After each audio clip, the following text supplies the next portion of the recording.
Hi everyone, welcome to today's video. So on today's video, I'm going to give a breakdown of my monthly expenses. I do not know specifically how much I spent because my wife has given me a list. So I'll be reading some of the answers from that list. But I have a broad idea how much I'm spending. So I'm going to break out those expenses for all of you. That's one.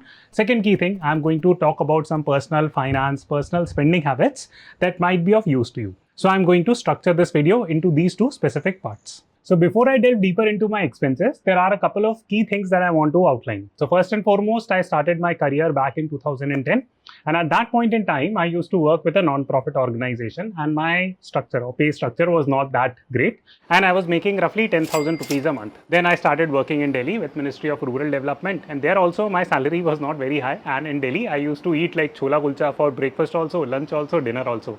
Why? Because I had to save a lot of money. Then things turned, I started making a lot of money. Now the reason why I'm telling you this story is fairly simple because right now I'm spending a lot more money and some of you would think that, you know what, Akshat is spending a lot of money. But the reason why I'm telling you this story is just to help you understand that I have controlled my expenses depending on my income levels. For example, even when I was making 10,000 rupees a month, my spending was not very high. It was still very much under control. I was still spending less compared to whatever I was making. Now things have turned, I've started making a lot more money and still my spending habits are very much under control.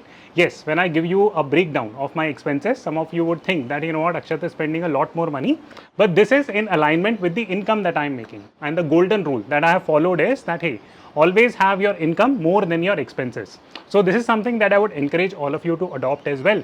And with that out of the way, let me start breaking down my expenses. So my expenses can be broken down into 4 specific parts. And let me start with the most prominent part, which centers around house rent and transportation. So currently I'm living in South Goa and South Goa is relatively less expensive compared to North Goa. If you go to North Goa, it is slightly more expensive. And if you go to even metro cities, then I personally feel that Goa is slightly overall less expensive compared to major metro cities. But of course, the answer would depend on city to city, wherever you are living. So just to give you some estimate as to how much am I spending on my rent. So I have signed a long-term lease and here I'm paying roughly 65 to 75,000 in terms of my house rent. Why this variability? Because I'm currently living in a villa and there might be some repair cost. So I'm including that into my house rent as well. So this is my first major expense. Now in South Goa, the problem is that if you have to go anywhere, then the transportation or public transportation is not that great and it is not very easy to even hail cabs. So Ola Uber's presence is also very limited in Goa.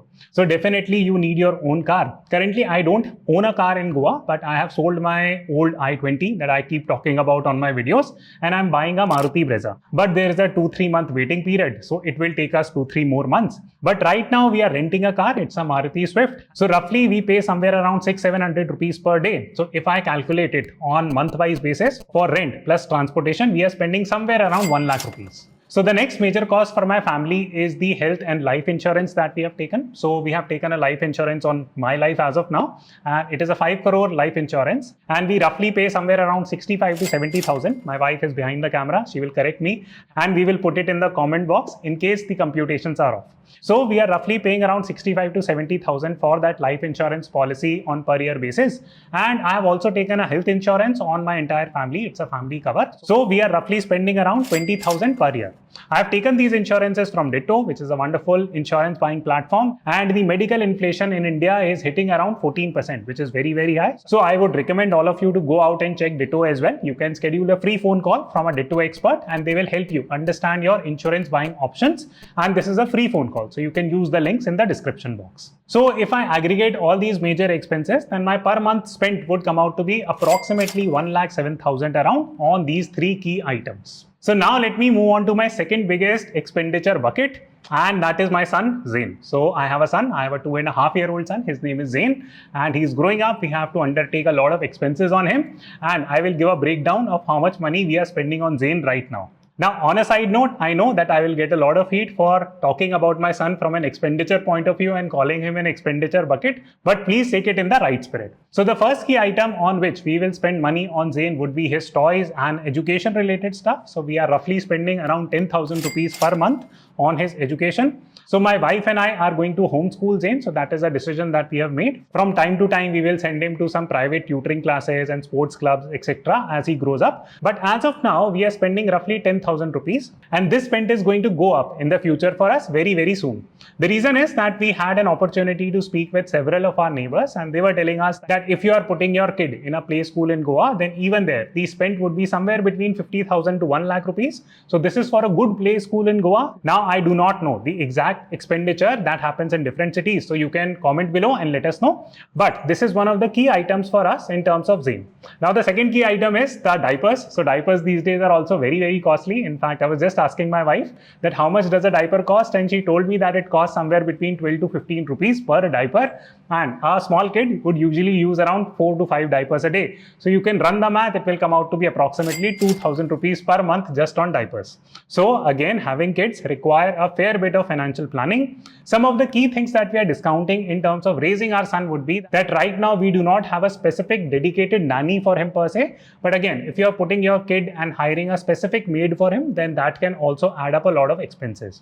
Which brings me to a peripheral expense that we have a maid who cooks, who cleans, and we pay her roughly 15,000 rupees a month. Okay, so this brings us to the third head of expenditure, which is like family outing and eating out and shopping and traveling. So I will give you a very quick approximation here. So we roughly go out twice a week to a restaurant, and we are very fond of eating outside. I'm a big foodie. I eat a lot. I enjoy eating a lot. So we spend roughly 2,500 rupees on per meal basis at a restaurant. We usually go to decent places. If you are in Goa, then I highly recommend going to Martin's, which is a very good restaurant here in Goa. And there is another restaurant called as Ridge Classics. So these two are few of my favorite restaurants in Goa, and if you find me there, definitely do come and sit with me. I would love to speak with you. So from that perspective, we are spending roughly 2,500 rupees per meal, so 5,000 rupees a week. So that makes it roughly 20,000 rupees on eating out. This is slightly on the higher side. So this is a luxury and indulgence for us. So next comes traveling and shopping. So I would assume that our fuel expenses would be somewhere around 3,000 to 5,000 rupees. So we are just very new to Goa, so we don't know how exactly our fuel expenses will climb up as we move along.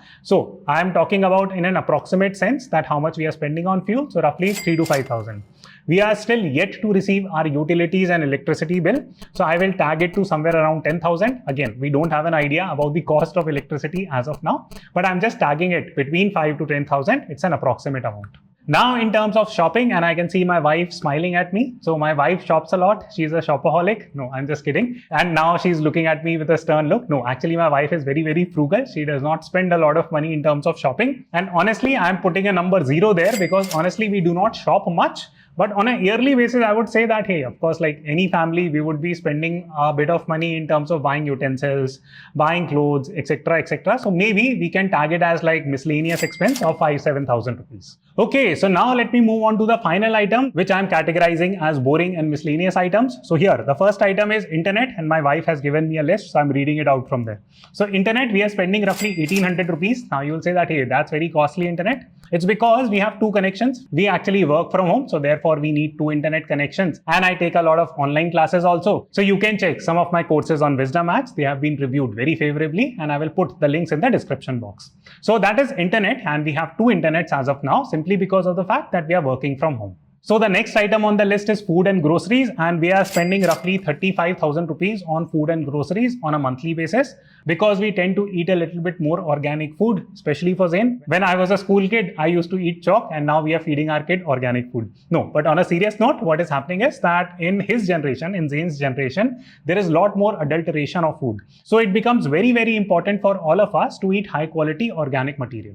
Now the final item on the list is the subscription services. So we are roughly paying 1,500 rupees on subscription services. I think we have all 3-4 subscription services, whatever are there. I do not have a lot of time to watch all of this stuff, but we still keep it because we get some people over who would like to watch stuff, and it becomes a small part of our expenditure. Therefore, we are okay doing it, but this is completely discretionary spend. And if there is one item I would like to cut from my list, it is these subscription services, because I and my wife are not using it much. And if there is one item that we would like to cut out, in fact, we will be cutting it out very soon, are the subscription services. So this is a breakdown of my housing expenses. And just a very quick point that since I work from home, my housing expenses and my business expenses are somewhat tied together, so to say. So on this video, I have tried to present the viewpoint of housing expenses. I have not spoken about my business expenses. Those are additional. So I'm not talking about that on this video. Now, before I let you go, there are a few important personal savings and finance rules that I would like to outline.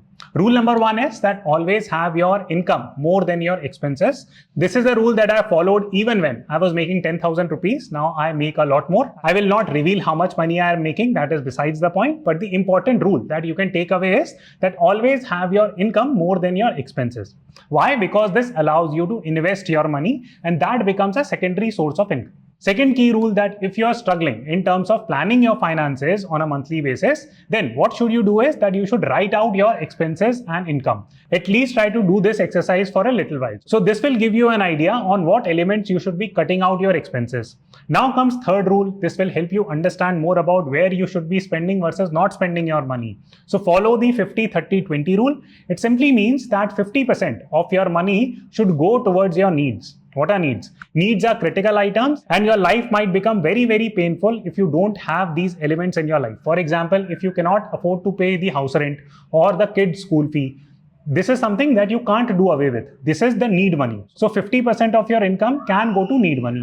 30% is the wants. Wants are non-critical items. It's not as if that if you don't have a Netflix subscription or a Prime subscription, yes, there will be a little bit of pain, but these are not critical items. So 30% of your money can go here. Final 20% should definitely go to your savings and investing. Again, stressing on this point because by saving and investing, you can create a parallel income stream. So please follow this rule. Next rule is about the spending habit rule. Many a times we think that, hey, should I be spending my money in terms of buying this toy or buying this gadget or buying this iPhone? Should you be doing it? Should you not be doing it? Well, the rule is very, very simple. I have taught this many a times on this channel, and the rule says that if you can't afford to buy something twice, then please don't buy it once. So if you're over discussing whether you should be buying an iPhone or not, please don't buy it. You will automatically know when would be the right time for you to buy an iPhone. And fifth and final point is that please improve your earning potential. And honestly, if you can get to a stage where you are saving like 65-70% of your entire income, then you don't need to worry too much where you are spending your money. I hope you enjoyed this video. Please press the like button and I will see you soon.